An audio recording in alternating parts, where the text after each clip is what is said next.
আসসালামু আলাইকুম গাইস। আমি যে অবাধ্যতা বানাইছি দেখেন, একটু বনমানের দিয়ে একটু করে ভুল করি নাই, নিজে তৈরি করছি। আমি কোনো মিস্ত্রি দিয়ে তৈরি করি নাই, আমার নিজের দোকান নিজে তৈরি করি।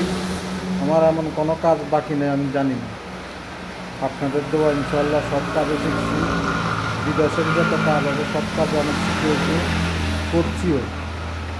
নিজের কাজ নিজে করি সুন্দর মতন। আসলে মানুষ দিয়ে কাজ করালে আমার পছন্দ হয় না, সেই জন্য আমি কাজ বেশি নিই না। পরিচয়ের মধ্যে যা কাজ নিই কাজগুলো সুন্দর করে করি। যখন আমি মারা যাব আমার নাম যেন সবাই মুখে মুখে লয়, এই করে আমি এগিয়ে যাচ্ছি। তা আপনাদের সহযোগিতা ইনশাল্লাহ এগিয়ে যাব। সবাই আমার জন্য দোয়া করবেন, আমি যেন মানুষের মাল টাকাতে ডেলিভারি ভালো করতে পারি, এটা কামনা করি। বিদায় নিলাম। আসসালামু আলাইকুম রহমতুল্লাহ।